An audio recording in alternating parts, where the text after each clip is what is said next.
Quiero que me acompañe al libro de Levítico, ahí en su Biblia, en su celular. Levíticos capítulo 23. Allí vamos a tomar unos versos para poder enseñar un poco, continuando con lo que es acerca de las primicias, y en este caso vamos a hablar del aspecto profético de las primicias. Vamos a leer allí para poder ir desarrollando un poco acerca del tema. Levítico capítulo 23, verso 9 en adelante. Dice de la siguiente manera: y habló el Señor a Moisés. ¿Quién fue el que habló allí? Le dijo a Moisés. Moisés es conocido como uno de los profetas mayores del Antiguo Testamento, y para la nación de Israel, uno de los profetas más respetables. Y les habló diciendo: habla a los hijos de Israel y diles. El mensaje era para los hijos de Israel. Y diles: cuando hayáis entrado en la tierra que yo os doy y seguéis su mies, traerás al sacerdote una gavilla por primicia de los primeros frutos de vuestra siega o de vuestra cosecha. Y allí en el verso 11 nos expresa el trabajo que haría el sacerdote. Y una vez que el sacerdote recibe la gavilla, entonces dice la Escritura: y el sacerdote mecerá la gavilla delante del Creador, del Señor, para que seáis aceptos o aceptables. El día siguiente del día de reposo la mecerá. Y el día que ofrezcas la gavilla, ofreceréis un cordero de un año sin defecto en holocausto al Señor. Y luego en el verso 13 continúa hablando acerca de ciertas ofrendas. Pero en esta mañana, en esta oportunidad, queremos concentrarnos en el aspecto profético de lo que es primicia. Hemos estado hablando el aspecto financiero, ya que cuando hablamos de primicia, ella tiene un aspecto financiero, pero también tiene un aspecto profético en Dios. Y es que cuando estudiamos las Sagradas Escrituras, nos damos cuenta que desde Génesis hasta Apocalipsis, el tema central de la Biblia es Jesucristo. Cuando hablamos del tabernáculo, el tema central del tabernáculo es Jesús. Cada una de las cosas que Dios ordenó por medio de Moisés al pueblo de Israel con respecto al tabernáculo, todo tiene una simbología y una relación directa con la persona de Cristo, y revela lo que nosotros podemos conocer como el plan divino de los siglos. Desarrolla y revela lo que es el propósito de Dios para con la raza humana. Así que cuando hablamos de las primicias, aunque tiene su aspecto financiero y que en ello Dios había tratado con el pueblo de Israel y le había dado la ordenanza de hacerlo, también estaban haciendo un acto profético. Recuerde que el Dios al que usted y yo servimos se mueve en el sistema profético. Hoy en día estamos caminando en base a lo que fue lo profético que salió de Dios y que hoy se está cumpliendo.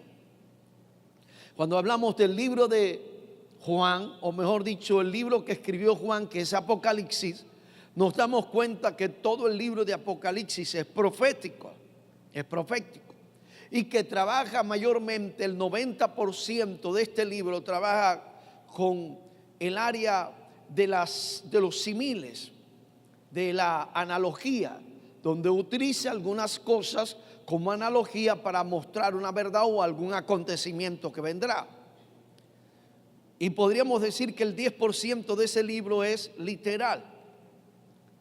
Al contrario de todos estos libros, la mayoría son literales, pero también tienen envuelto lo que es la parte profética, la parte de la profecía. Aquí podemos ver cuál era el acto que tenía que hacer el pueblo de Israel, cuál era la participación de la nación de Israel y cuál era la participación del sacerdote, qué era lo que hacía, qué era lo que recibía y cuál era el propósito, ser aceptados por el Creador. Así que en estos pasajes que acabamos de leer, llevan envuelta toda una historia profética y que lo podemos visualizar en los evangelios bastante claro en cada uno de esos libros. Lo primero que podemos encontrar acá en el verso 9 es que fue una ordenanza de parte del Creador a Moisés y que Moisés bajara esta información al pueblo. De igual forma, Dios le dijo a Moisés acerca de lo que era el tabernáculo y Moisés tenía que bajar esa información y hizo referencia al Creador que debían hacer el tabernáculo de acuerdo a las medidas que él mismo había establecido. ¿Por qué de acuerdo a las medidas? ¿Por qué de manera precisa el Creador daba las indicaciones y exigía que debía hacerse de esa manera? El libro de Hebreos y el libro de Hechos también nos habla de que Moisés, cuando hizo el tabernáculo, lo hizo de acuerdo al diseño que Dios le dio. Lo hizo de acuerdo a cómo Dios se lo plasmó. Y era porque no podía haber equivocaciones en ello, porque todo estaba envuelto en base a lo profético, era algo representativo. Recuerde que el Antiguo Testamento es sombra de lo que había de venir. Y que cuando hablamos del Nuevo Testamento, hablamos del cumplimiento de las promesas, ya fueron cumplidas. En algunas ocasiones hemos hablado que no es lo mismo operar desde el ambiente de la sombra que desde el ambiente de la sustancia o del cumplimiento. Para muchos en la antigüedad tuvieron que creer sin ver o sin haber visto cumplidas las profecías, pero nosotros ahora estamos creyendo habiéndose cumplido las profecías o muchas de ellas. Así que cuando hablamos del tema de la primicia, también tiene una conexión directa con Jesús. Tiene una conexión directa con Cristo. Y tiene una conexión directa con lo que sería la esperanza más grande que tiene basada el cristianismo. Y es la doctrina de la resurrección. Así que la ordenanza se la da Dios a Moisés para bajarla al pueblo y le dice: habla a los hijos de Israel y diles: cuando hayáis entrado en la tierra que yo os doy y saquéis su mies, traeréis al sacerdote una gavilla por primicia de los primeros frutos de vuestra cosecha. Ahora, aquí vemos varios aspectos envueltos. Habla del sacerdote, habla de la gavilla, habla de la primicia o los primeros frutos y habla también de la cosecha. Y luego en los versos que van más abajo habla de la acción que debía tener el sacerdote. En ello podemos encontrar que Dios le da a Israel el celebrar la fiesta de primicia. Ahora, cada fiesta en Israel tenía un aspecto profético, y este aspecto profético tenía un cumplimiento directo con la vida de Jesús.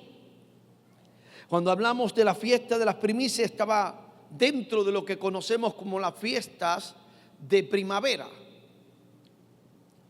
Las primeras fiestas que fueron cumplidas en la vida de Jesús. Para Israel el candelario,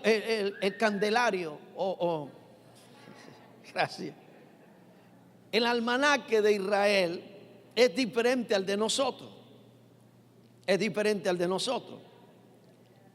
El de ellos, el primer mes comienza entre marzo y abril. Marzo y abril para ellos es el primer mes. Para nosotros el primer mes es enero. Es enero. Así que el almanaque de ellos es diferente al de nosotros. Y que cuando hablamos de el primer mes de los hebreos es Nisan. Ya le dije que está entre la última semana de marzo y la primera semana, o la última quincena de marzo y la primera quincena de abril. Ese es el primer mes para los judíos y se conoce como el mes de Nisan. Normalmente ellos celebraban y celebran el día 14 de Nisan, celebran lo que se conoce como la Pascua. Desde el día 15 al día 21 celebran lo que se conoce como los panes sin levadura. Pero cuando hablamos de primicia se celebra el 16 de Nisan, del primer mes hebreo. Es decir, que cuando ellos descendían a Jerusalén, celebraban 3 fiestas juntas. Una, comenzaban con la Pascua el 14, luego arrancaba panes sin levadura por una semana, desde el 15 hasta el 21, pero luego entraba el 16. Dentro de esa fiesta de panes sin levadura también entraba lo que se conoce como primicia. Ahora, cuando estudiamos todas estas cosas nos damos cuenta que hay una relación muy estrecha o muy directa con la persona de Jesús. En esos tiempos cada uno debía traer una gavilla por primicia. Cuando hablamos de gavilla, estamos hablando dentro de la cultura hebrea, habla de un homer o propiamente un montón. Era una cantidad de granos suficiente para agruparse en fardos. Es decir, traían los granos de trigo juntamente con las espigas, aproximadamente 1300 gramos de espigas, entre las espigas y el grano, y de ello hacían un manojo, que era lo que hacía el sumo sacerdote o el sacerdote, la recibía. Y al otro día, después del día de reposo, a las 9 de la mañana, a la hora de la oración matutina, el sacerdote agarraba la gavilla y la mecía de un lado hacia otro lado. Eso era lo que hacía el sacerdote. ¿Cuál era el propósito? El propósito era que aquella primicia, aquel grano, aquellas espigas de grano de trigo fueran aceptadas. El propósito de mecerla, el propósito principal era que esa ofrenda pudiera ser recibida por el Creador. Él la presentaba delante de Dios, por supuesto, reconociendo que el Creador era el dador de la provisión y el que multiplicaba lo que ellos sembraban.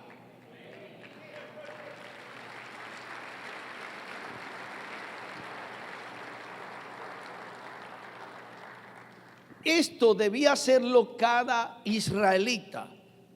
Debía sembrar o debía llevar una gavilla. por primicia, que representaba lo primero que ellos sacaban antes de la cosecha. ¿Está siguiendo? Tiene que ir manejando esos aspectos. Uno, que cuando daban la gavilla, la primicia, los primeros frutos, era lo que ellos daban antes de que viniera la cosecha.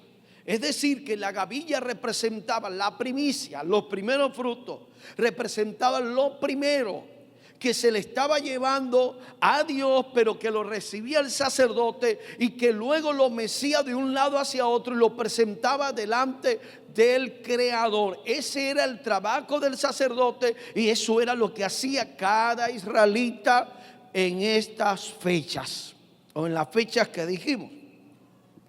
Cuando hablamos de los primeros frutos, estamos hablando de la palabra primicia. Hemos hablado de lo que es, lo que representa la primera cosecha o el primer fruto. Ya hemos hablado varios pasajes que nos hablan acerca del principio de lo que es la primicia. Ahora dice que lo traerían al sacerdote y el sacerdote haría aquel trabajo de presentarla delante del Creador. ¿Por qué el sacerdote? Porque en aquel momento era el autorizado para hacer eso. Recibirla y mecerla delante del Creador, presentarla delante del Creador. Ahora, cuando aplicamos esto y lo llevamos a nuestro tiempo, al cumplimiento de hoy en día, comenzamos a ver varios aspectos esenciales. Uno, que conocemos acerca de lo que es la gavilla o el principio de la gavilla, y que ello representaba el primer fruto, y que este primer fruto estaba representado también en la vida de Cristo Jesús. Cuando hablamos del sacerdote, también tenemos una relación bastante directa con la persona de Cristo, ya que Jesús, en el libro de los Hebreos, la Biblia enseña que Él se convierte en el sumo sacerdote para siempre, según el orden de Melquisedec.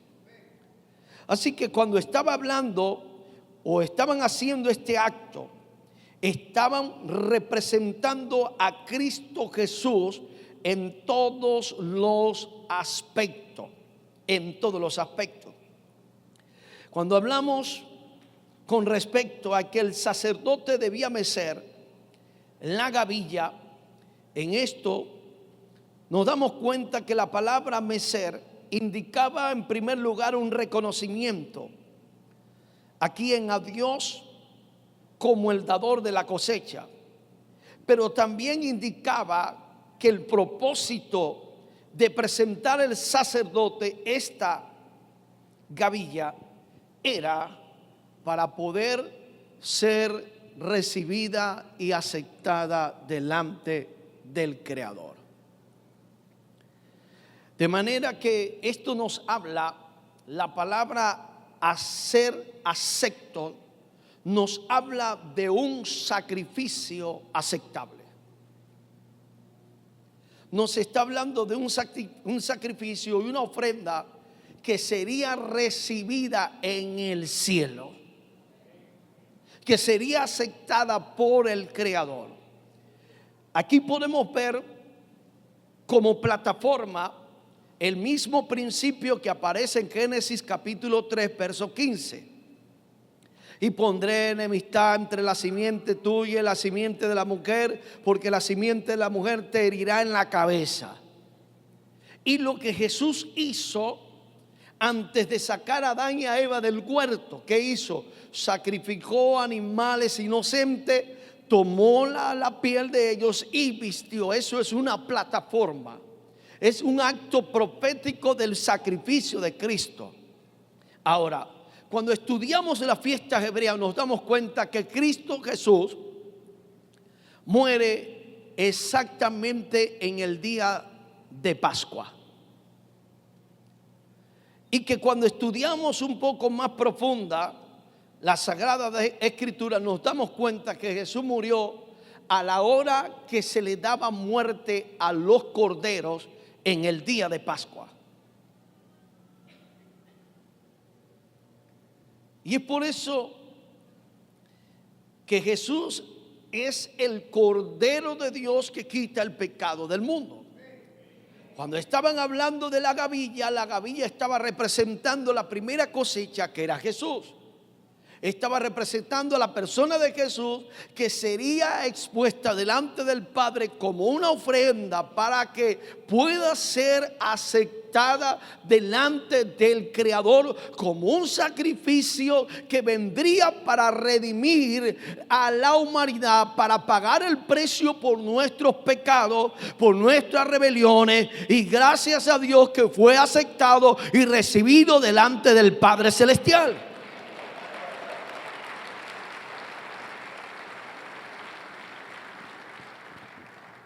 La palabra ser aceptos indica ser aceptable, agradar, contentamiento, ser grato, ser gustoso, favor. Es decir, que cuando se presentaba la gavilla estaba diciendo: Señor, lo que queremos es que esta ofrenda sea aceptada delante de ti, como será aceptada la ofrenda que Jesús presentará en la cruz del Calvario por todos nuestros pecados.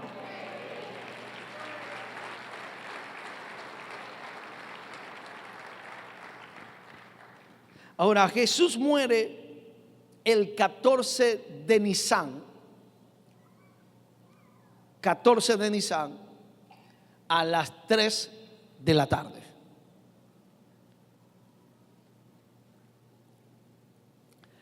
Ahora, ¿por qué hablamos o hacemos referencia a la hora? Porque Jesús muere exactamente a la hora que se le daba muerte a los corderos. Y esto nos indica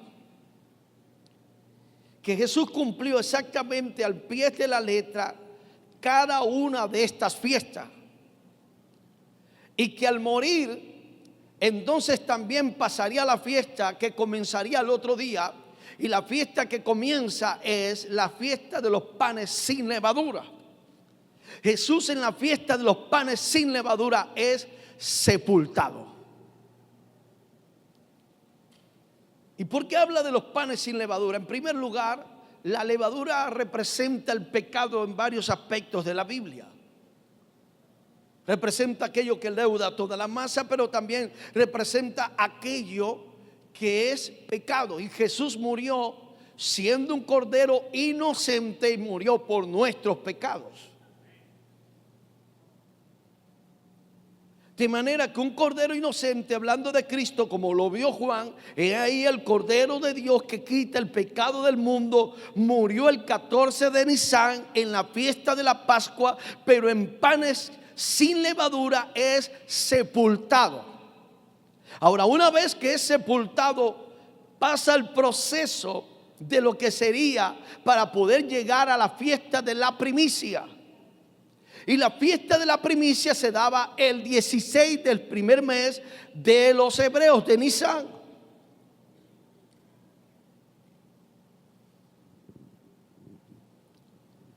Ahora, cuando Jesús resucita, vaya conmigo a Juan capítulo 20.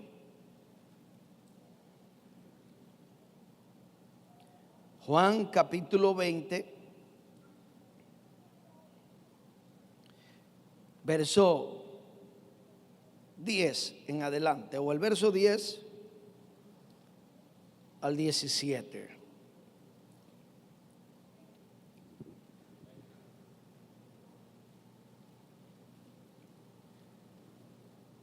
Y volvieron los discípulos a lo suyo, pero María estaba llorando junto al sepulcro. Y mientras lloraba se inclinó para mirar dentro del sepulcro y vio a dos ángeles con vestiduras blancas, que estaban sentados, el uno a la cabecera y el otro a los pies, donde el cuerpo de Jesús había sido puesto. Y le dijeron: mujer, ¿por qué lloras? Les dijo: porque se han llevado a mi Señor y no sé dónde le han puesto. Cuando había dicho esto, se volvió y vio a Jesús que estaba allí, mas no sabía que era Jesús. Y Jesús le dijo: mujer, ¿por qué lloras? ¿A quién buscas? Ella, pensando que era el hortelano, le dijo: Señor, si tú lo has llevado, dime dónde lo has puesto y yo lo llevaré. Jesús le dijo: María. Volviéndose ella le dijo: Raboní, que significa o que quiere decir maestro. Jesús le dijo: no me toques, porque aún no he subido a mi Padre, mas ve a mis hermanos y dile: subo a mi Padre y a vuestro Padre, a mi Dios y a vuestro Dios. Y entonces María Magdalena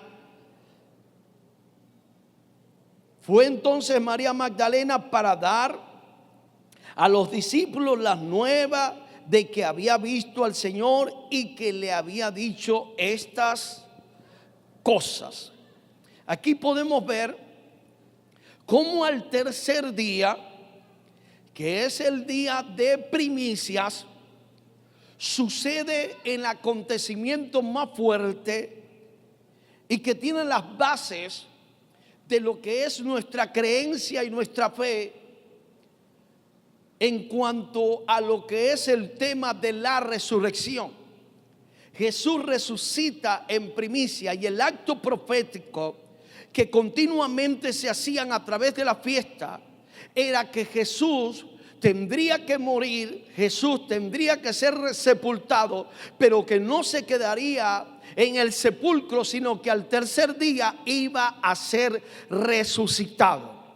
Ahora, el sumo sacerdote o el sacerdote agarraba la gavilla en el tercer día, después de haber comenzado lo que conocemos como panes sin levadura. El 16 de Nisan, el sumo o el sacerdote agarraba la gavilla y la mecía a la hora matutina, a la hora de las 9 de la mañana. María Magdalena va al sepulcro en la mañana. Cuando va al sepulcro, lo normal que hacen en Israel, se encuentra que el Señor ya no estaba ahí. Se encuentra que el Señor había resucitado. Se encuentra que el Señor se había levantado. Y en aquel momento comienza a conversar con los seres que ve ahí y aún con el Señor, hasta que entra en sí y se da cuenta que el Señor había resucitado. Y oiga bien lo que dice Jesús: María, todavía no me toques, porque no he subido al Padre.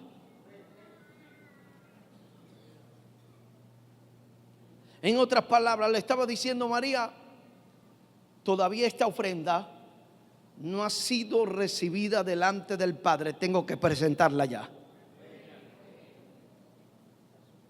Por eso le dice: voy a mi Padre, voy a subir a mi Padre, porque él debía presentar la ofrenda delante del Padre Celestial. Él debía presentarse como ofrenda delante de Dios. El sumo sacerdote, cuando recibía una vez al año la sangre, que tenía que ver como un acto expiatorio para un año más de perdón del pueblo de Israel, tomaba la sangre y entraba al lugar santísimo para presentar la sangre. Si la sangre o el acto no era recibido, entonces el sumo sacerdote caía muerto, si estaba en condiciones de pecado. Pero si Dios recibía la sangre, entonces era aceptado por un año más de perdón. Ese acto estaba representando lo que Jesús tenía que hacer: ver y buscar la manera de ser aceptado delante del Padre Celestial en el tribunal del cielo.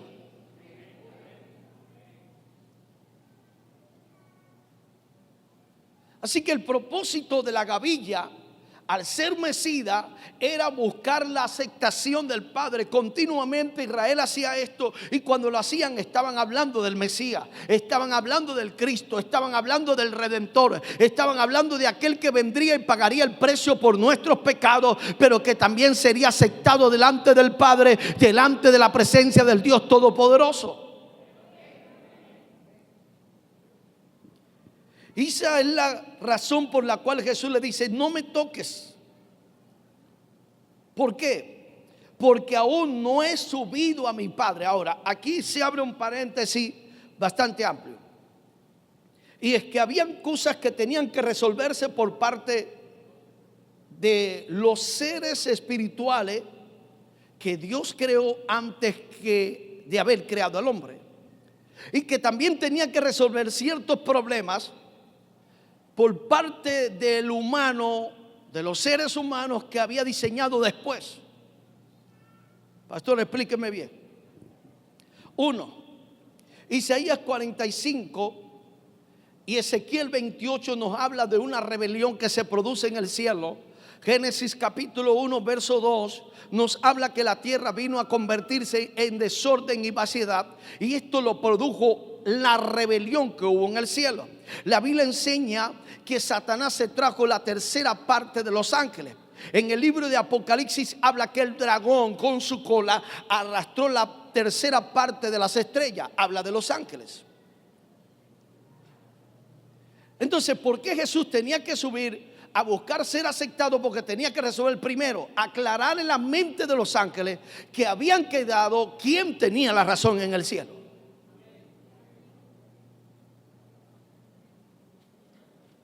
Y aunque Dios era inocente, aunque Dios era justo, aunque Dios había tomado decisiones correctas, en la mente de los ángeles que quedaron todavía había cierta duda. Y Dios tenía que aclararla, pero de manera justa, de manera correcta. Segundo, la sangre de Jesús tenía que ser presentada delante del tribunal del cielo como aquel cordero que pagó el precio por nuestros pecados. Y parece algo loco, ¿no? Porque Jesús a la vez hace el papel de sumo sacerdote, hace a la vez el papel del cordero, hace a la vez el papel de aquel que deja su propia sangre allí para ser aceptada delante del Padre. Y es ahí donde entra en relación el trabajo que hacía el sacerdote, es el trabajo que ahora hace Jesús delante de la presencia de Dios. Es nuestro abogado y es nuestro sumo sacerdote delante del Padre Celestial. ¿Qué hacía? ¿Cuál era el trabajo del sacerdote? Apelar al reino, traer el cielo a la tierra y ponerse en la posición de otros.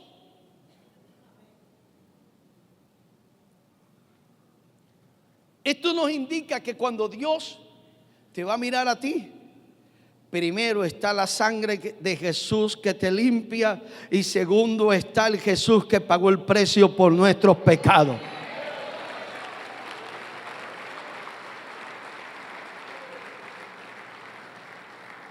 De manera que el propósito de la gavilla es buscar ser aceptado. Y Jesús necesitaba llevar esa sangre delante del tribunal del cielo. Jesús necesitaba pagar el precio delante del tribunal del cielo, que ya lo había pagado con la muerte y al resucitar, por eso resucita, pero tenía que hacer ese acto en el cielo. Vaya a Colosenses capítulo 1.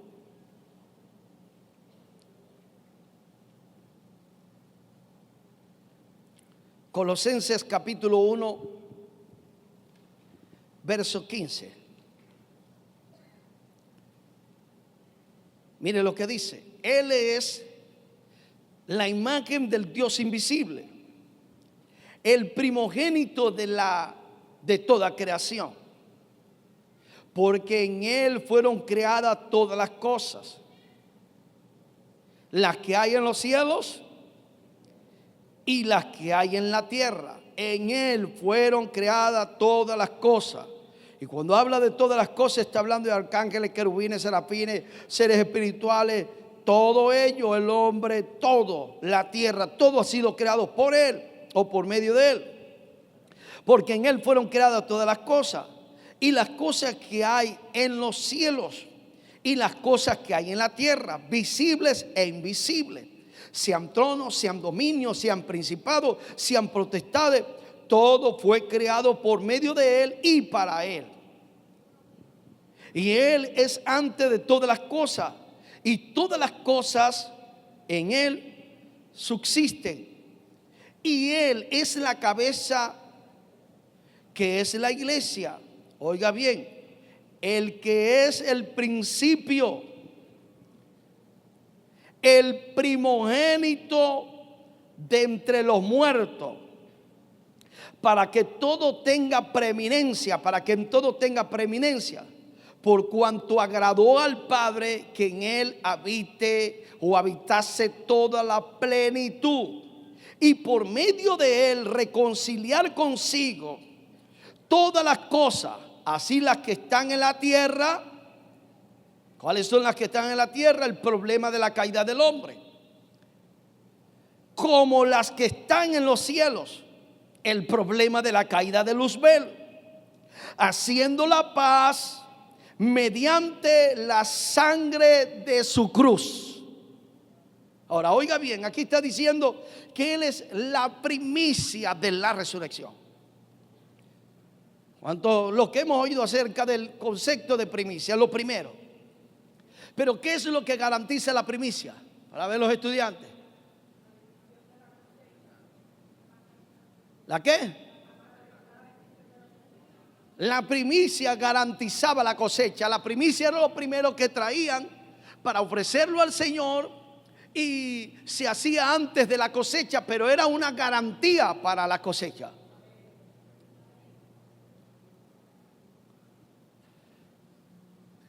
Pablo está diciendo que Jesús es la primicia de la resurrección. Y si Él es el primero en resucitar, ¿qué es lo que está garantizando? Si Él es el primero en resucitar, está garantizando que los muertos en Cristo también van a resucitar.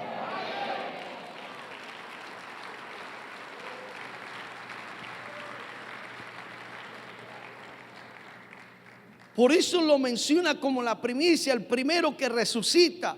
El que haya resucitado nos está diciendo a nosotros que, oh Dios, si tu mamá se fue al cielo, si tu papá se fue antes de que tú te fueras, si tu hermano o alguien querido ya partió con el Señor, déjame decirte algo: no pierda las esperanzas, porque hay esperanza. Si Jesús resucitó, ellos también van a resucitar. Ellos también se van a levantar. Ellos también van a levantarse de entre los muertos. Así que Jesús es la primicia de ellos. Es la primicia de la resurrección, garantizando que vienen muchas más resurrecciones. Es más, la Biblia enseña en Mateo capítulo 27. Vaya conmigo allá. Mateo capítulo 27, verso 51. Dice: He aquí el velo del templo se rasgó en dos, de arriba abajo, y la tierra tembló, y las rocas se partieron. Y oiga bien lo que dice aquí: y se abrieron los sepulcros, y muchos cuerpos de los santos que habían dormido se levantaron.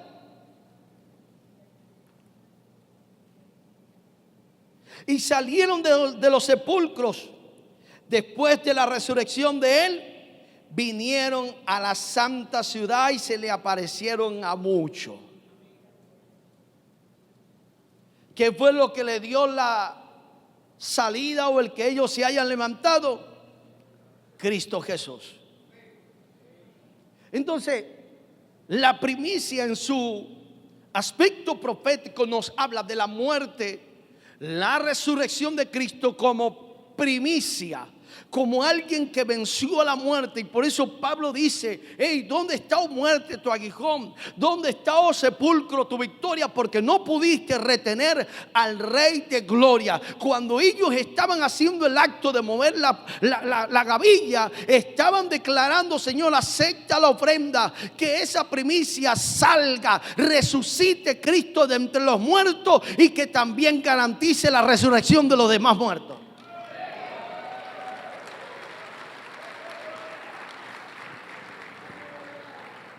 Le tengo buena noticia a aquellos que han perdido un ser querido. Y no se habla de pérdida en el Señor, porque en Cristo Jesús, Pablo dijo, aún para mí el vivir es Cristo y el morir, dijo Pablo, es ganancia. Es decir, que en Cristo, aún cuando nos vamos de esta tierra, estamos ganando.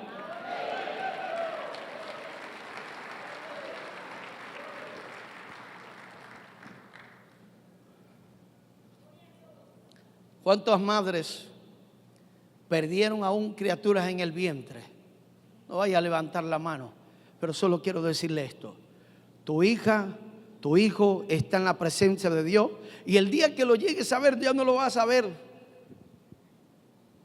como un feto. No, lo vas a ver ya crecido, porque en el cielo están creciendo. Gracias por esos 4 amenes. Eso nos habla de la esperanza del cristianismo. Las primicias nos habla de la resurrección de los muertos. Las primicias nos habla del día que nosotros fuimos redimidos de la maldición del pecado. Las primicias nos habla del día en que el Padre recibió la sangre de Jesús y dijo: los perdono. Si usted se va al aspecto profético y a este acontecimiento, nos damos cuenta que todo el mundo ha sido perdonado por el Eterno. Todo. ¿Qué es lo que tiene que aceptar la persona? La persona simplemente tiene que aceptar el perdón de Dios que ya está dado. Él hizo provisión de ese perdón. Aceptar la salida de la cárcel que ya Cristo la conquistó. De manera que cuando hablamos de primicia en el aspecto profético, estamos hablando del cumplimiento de la profecía de la muerte y resurrección del Mesías, que nos garantiza a cada uno de nosotros que aunque nos toque algún día partir de esta tierra, sabemos que los que creen en Jesús, aunque experimenten la muerte en el cuerpo físico, vivirá. Y que no solamente encierra eso, sino que también encierra la esperanza del arrebatamiento de la iglesia. Encierra lo que es el vivir por la eternidad con Cristo.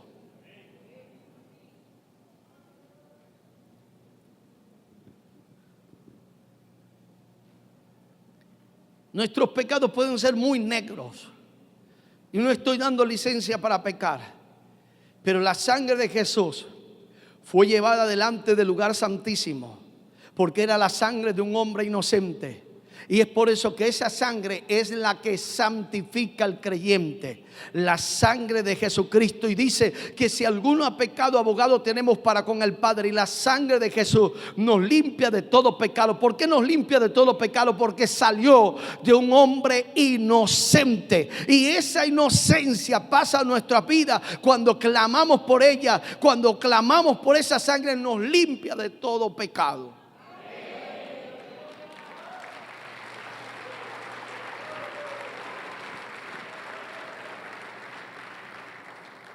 Una vez que el Padre, quisiera que me pasen por ahí una cesta.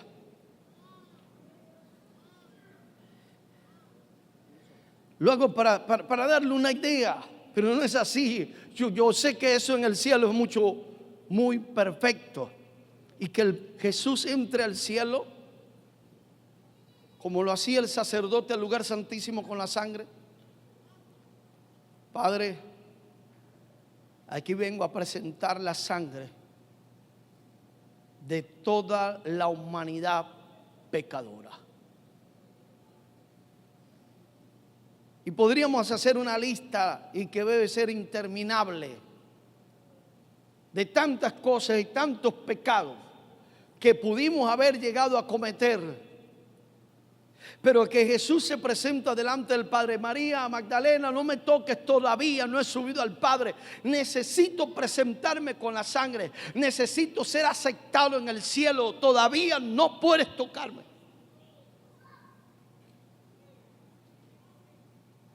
Y que Jesús, al presentarse y subir delante del trono del Padre, tuvo que presentar delante de millares de ángeles. Todos los ángeles ahí presentes.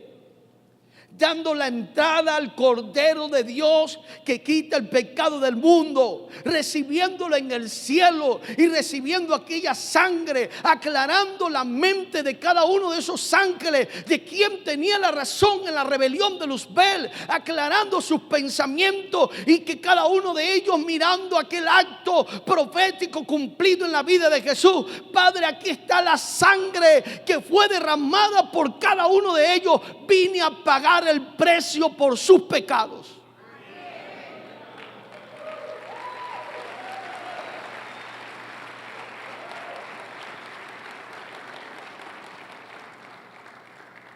Y que se presenta como sacerdote, pero que también se presenta como cordero.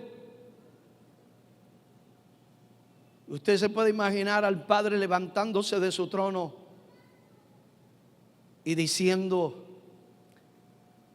acepto el sacrificio y acepto la sangre que trajiste a este lugar.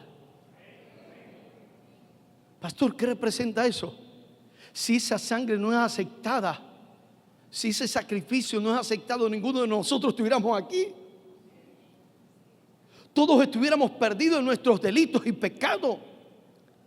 Si esa sangre no hubiera sido aceptada, entonces el sacrificio hubiera sido nulo. Y si el sacrificio se hace nulo, entonces nosotros no hubiéramos tenido la opción ni la alternativa de poder encontrarnos con nuestro Salvador, de poder encontrarnos con nuestro Señor, de poder cambiar nuestro estilo de vida. Hubiéramos muerto en nuestros delitos y pecados.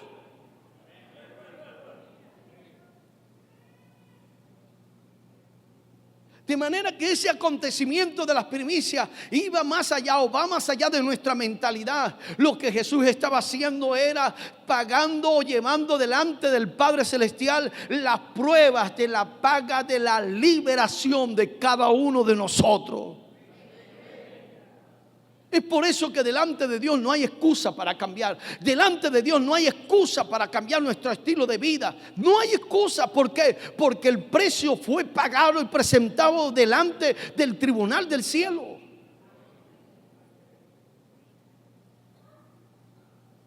Y es por eso que continuamente la sangre está ahí. El problema de nosotros los seres humanos es que tendemos a señalar a la gente y a condenar. Pero nada más puede hacer esa persona es clamar por la sangre, y la sangre de Jesús lo limpia. Y dice la Escritura que Él está ahí como abogado delante del Padre, como sumo sacerdote, funcionando a favor de cada uno de nosotros. De manera que la fiesta de la primicia y el aspecto profético nos da a entender que gracias a esos actos que ellos hicieron, marcaron proféticamente lo que iba a acontecer en el Calvario. Y no solamente lo que acontecería ahí, sino que se trasladaría a lo que es el cielo, a presentar el pago delante del Padre Celestial. Gloria a Dios por eso. Es decir, que en ello redimió al hombre, pagó el precio, y la ofrenda fue aceptada delante del cielo, delante del Eterno, delante del Creador, delante del Dios Todopoderoso. Y cuando estudiamos la historia nos damos cuenta que Jesús, días después, se le aparece a los discípulos y dice: hey, vengan, un espíritu no tiene carne ni cuerpo como yo tengo, vengan y tóquenme.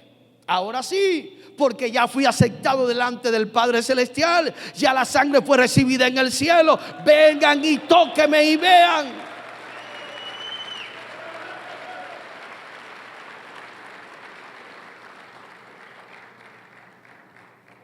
Primera de Corintios capítulo 15.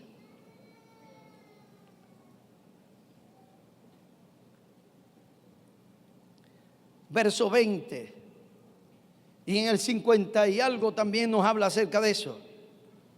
Dice: mas ahora Cristo ha resucitado. Oh Dios, gracias. Si Cristo no resucita, el fundamento del evangelio no tuviera. Porque imagínense todos los que han muerto en Cristo desde el momento que Cristo murió hasta hoy. Y los muertos que habían antes de la crucifixión en el Antiguo Testamento en Dios, en su fe. Pero dice aquí Pablo, mas ahora Cristo ha resucitado. Dígale al que está a su lado, Cristo resucitó. Primicia, resurrección de los muertos.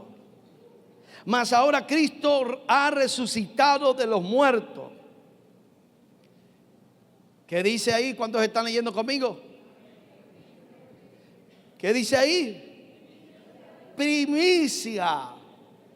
El primero de los que durmieron.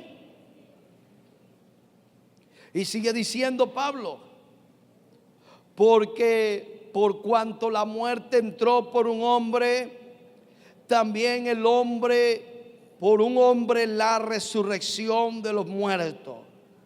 Está hablando de Adán cuando pecó. Por causa del pecado de Adán, la muerte pasó a todos los hombres. Pero ahora dice, pero también por un hombre, por Cristo Jesús, también entró la resurrección de entre los muertos. Porque así como en Adán todos mueren, también en Cristo Jesús serán vivificados. Pero cada uno en su debido orden. Oiga bien, Cristo, las primicias, las gavillas. Luego los que son de Cristo, que dice Pablo en Primera de Tesalonicenses capítulo 4, dice que al sonar la trompeta, los muertos en Cristo van a resucitar primero. Mire lo que dice aquí, el mismo hombre, el mismo apóstol indicando, pero cada uno en su debido orden. Oiga, Cristo, ¿quién fue el primero de la resurrección? Cristo, garantizando que otros más iban a resucitar. 2, Cristo, las primicias, luego los que son de Cristo. Está hablando de aquellos que partieron con Cristo Jesús en el corazón. Yo no sé si fue tu mamá, si fue papá, si fue algún hermano, si fue algún hijo, alguna hija, pero aquí está diciendo, en debido orden. Primero Jesús resucitó de entre los muertos. Luego los demás que están en Cristo Jesús, los que son de Cristo Jesús. Por eso Pablo dice que al sonar la trompeta, primero, no nos vamos a adelantar nosotros a ellos, sino que dice, primero los muertos en Cristo van a resucitar. Y luego nosotros los que hayamos quedado seremos transformados. Así que Pablo nos está diciendo aquí que primero Cristo, luego los que son de Cristo, cuando en su venida, está hablando de arrebatamiento. Está hablando de arrebatamiento. Y sigue diciendo Pablo, pero cada uno en su debido orden, Cristo las primicias, luego los que son de Cristo en su venida. Luego, el fin, ya ese tema lo vamos a tratar posiblemente en la tarde. El tiempo del fin, ¿cuál es el verdadero tiempo del fin?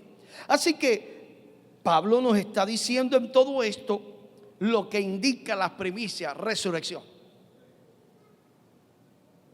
Si Cristo no resucita, los muertos en Cristo tampoco resucitan. Pero como Cristo resucitó, los muertos en Cristo también van a resucitar. Y óigame bien, cuando vamos al aspecto espiritual, usted y yo estábamos muertos en nuestros delitos y pecados, pero por medio de Cristo fuimos vivificados, aleluya. Cuando recibimos a Jesús, morimos para el sistema, morimos para el mundo, pero resucitamos para Cristo. ¿Y cuál es la evidencia de que ha resucitado para Cristo? Si esto no se hubiera dado, las primicias, no hubiera podido haberse una resurrección en Cristo Jesús ni un nuevo nacimiento.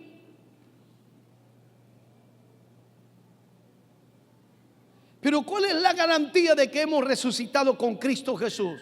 En el Espíritu.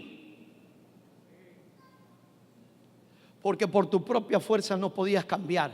Pero hoy te has dado cuenta que has cambiado, que tu vida ha sido transformada, que has sido libertado, que el Señor está haciendo una buena obra en ti, aleluya. Está perfeccionando lo que un día comenzó. Y aunque la gente ya afuera decía: yo no creo que cambie, yo no creo que sea transformado, pero has cambiado hasta ahora. Oh Dios, ¿sabe por qué la gente te señala? Porque no entiende lo que sucedió en tu vida. No entiende ni le entra en la mente humana que alguien, aunque haya sido muy pecador, sea ahora alguien santo, alguien santificado. Yo no creo que esta gente sean tan santos. No es por nuestra propia justicia, es porque alguien justo pagó la primicia muriendo en la cruz del Calvario, pagó el precio por nuestros pecados. Y el Padre ahora ve a Jesús y nos mira a nosotros como gente justa.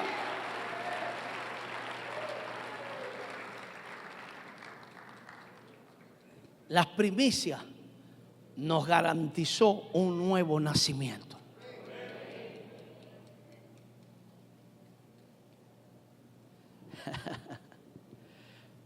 Cuando Jesús estaba ahí, estaba mirando: yo estoy resucitando ahora,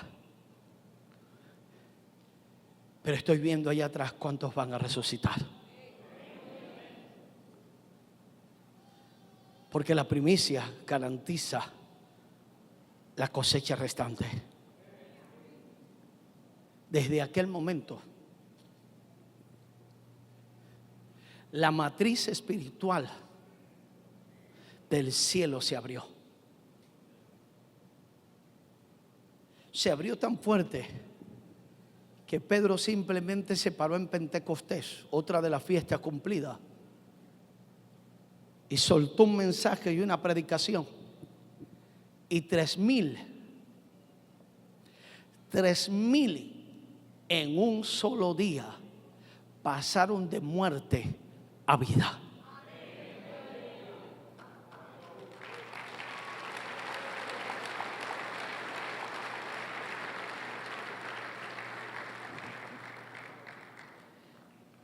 En el mismo día, para que usted entienda y vea que el calendario Sama, el calendario profético en Dios es muy preciso.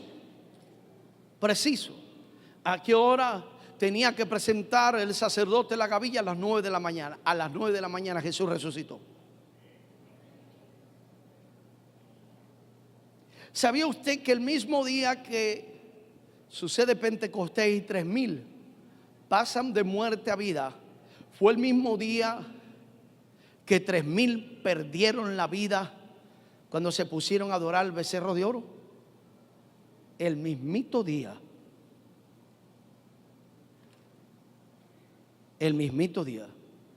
3,000 murieron. Pero en el mismo día, después de la resurrección, en Pentecostés, en la misma fecha, 3,000 pasaron de muerte a vida. Así que nosotros somos parte de esa cosecha.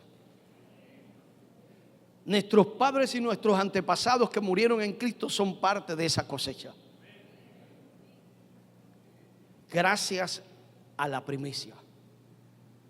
Ahora oiga esto. Si funcionó en lo espiritual, ¿no va a funcionar en lo físico? Si funcionó en el aspecto profético y se cumplió todo al pie de la letra, ¿no se va a cumplir en el aspecto financiero? Tú estás aquí ahora porque Jesús se convirtió en la primicia. Juan 3:16. De tal manera amó Dios al mundo que dio a su único Hijo, para que todo aquel que en Él crea no se pierda, mas tenga vida eterna. ¿Qué hizo el Padre? ¿A quién dio? A su único Hijo, la primicia. Para que todo aquel que en Él crea no se pierda, mas tenga vida eterna. Romanos dice: a todos los que le recibieron les dio potestad de ser hechos llamados hijos de Dios. Anteriormente no teníamos esa potestad. Pero el Padre sembró a Jesús la primicia, la dio. Esta es mi primicia para la humanidad. Voy a sembrar a Jesús, que es mi único hijo, mi unigénito, mi primicia. Y esto me va a llevar a cosechar miles y millones de hijos más. Aleluya. Y por eso tú eres hijo, hija de Dios.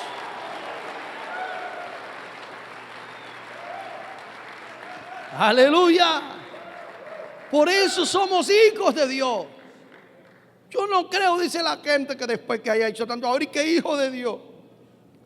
No lo entienden. Que no es por nuestros méritos. Fue por su gracia. Fue por su amor. Fue porque alguien decidió pagar el precio por nuestros pecados. Y allí podemos ver lo que es el principio y la raíz de la primicia. Él pagó el precio como primicia para que usted y yo ahora pudiéramos estar en Cristo Jesús. Amén. Gloria a Dios por eso. Colóquese de pie unos minutos.